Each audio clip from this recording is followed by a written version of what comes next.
चलिए दोस्तों नमस्कार। गांव में खेत से आज की इस जीवन दर्शन यात्रा के संवाद को हम आगे बढ़ाते हैं। मित्रों, हम किसी व्यक्ति विशेष, वस्तु, धन, साधन, पदार्थ, घटना, कर्मफल या क्रिया जिस पर हम हमेशा कोई न कोई राय प्रकट करते रहते हैं। मगर आज संवाद का विषय है कि क्या हम किसी भी प्रकार की भली राय या बुरी राय, सकारात्मक राय या नकारात्मक राय या किसी भी प्रकार की राय, सलाह, सुझाव, मार्गदर्शन रखने से हम मुक्त जीवन जी सकते हैं? क्या ऐसा जीवन जिया जा सकता है जिसमें किसी भी घटना पर, किसी भी व्यक्ति पर किसी भी प्रकार की कोई भी टिप्पणी नहीं करनी है? यहाँ तक कि न तो बुरी टिप्पणी करनी है, न बुरी क्रिया करनी है, न बुरी राय रखनी है, न भली राय रखनी है, न अच्छी राय रखनी है। अर्थात भली और बुरी दोनों राय से मुक्त जीवन क्या जिया जा सकता है?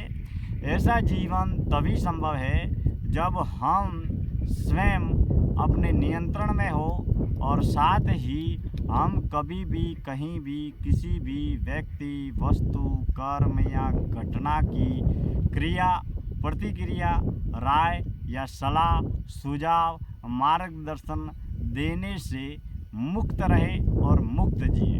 अब मुक्त रहने और मुक्त जीने के लिए व्यक्ति का मौन रहना परम आवश्यक है। हम कई बार लोगों की राग, द्वेष, ईर्ष्या, जलन, नफरत, अहंकारवश हम किसी न किसी व्यक्ति की बुराई करते हैं, अवगुण देखते हैं, उसके किए हुए जो जितने भी बुरे कार्य हैं, बुरा बोलना, बुरा सोचना, बुरे कार्य करना, उस व्यक्ति की कमियां, खामियां अक्सर हम देखते रहते हैं और वाणी और विचारों और क्रियाओं के अपराध में, सूक्ष्म और बड़े या छोटे अपराध में हम लिप्त रहते हैं। लेकिन मित्रों, हमें एक जीवन ऐसा भी जीना चाहिए जो पूर्ण रूप से मौन है, पूर्ण रूप से मुक्त है। हमें न तो किसी की बुराई करनी है और न किसी की तारीफ़ करनी है, न किसी की सराहना करना है, न किसी की प्रशंसा करना है, न किसी की तारीफ़ करना है, न किसी का यशोगान गाना है।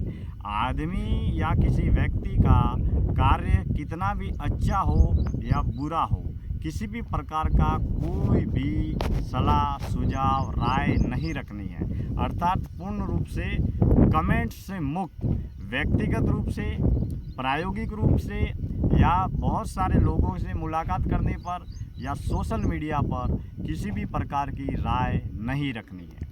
इत्यादि जीवन को जीने का अगर हम प्रयास या अभ्यास करें तो मित्रों, हम अपने मन से मुक्ति की ओर अनंत यात्रा में आगे भी बढ़ेंगे और हम धीरे धीरे शांति की परम अवस्था को उपलब्ध होंगे। क्योंकि मित्रों, अगर हम बुरी राय रखेंगे तो वो भी विचारों के माध्यम से रखेंगे और वाणी के माध्यम से रखेंगे, और अगर हम किसी व्यक्ति की अच्छी राय रखेंगे, उसकी तारीफ़ करेंगे, उसका यशोगान गाएंगे, तो भी वो भी वाणी के माध्यम से ही करेंगे और विचारों के माध्यम से ही करेंगे। मित्रों, पहला प्रयास ये करना चाहिए कि हम जो भी है वो वास्तविक, यथार्थ, बुराई भी करें तो वास्तविक करें और भलाई भी करें या तारीफ़ भी करें तो वास्तविक करें।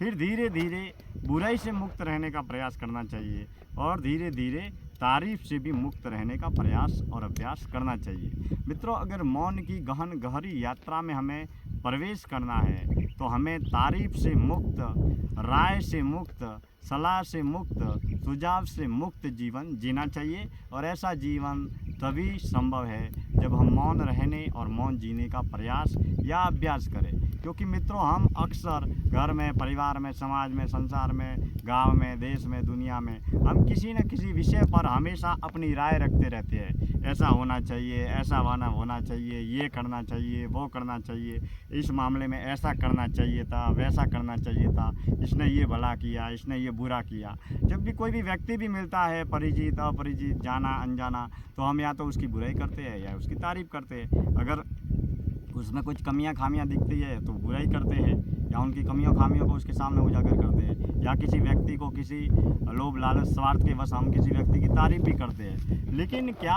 ऐसा जीवन संभव है जहां व्यक्ति की न तो तारीफ़ हो न बुराई हो, बस केवल मौन मुक्त जीवन है और नपे तुले शब्दों में नपे तुले शब्दों का इस्तेमाल हो, नपा तुला संपर्क हो और जीवन में पूर्ण रूप से मौन मुक्त की महान घटना जीवन में घटती रहे। मित्रों, आज की जीवन दर्शन यात्रा में इतनी ही बातें। मैं गांव में खेत से आज की जीवन दर्शन यात्रा का समापन करता हूं। आप सभी का बहुत बहुत धन्यवाद।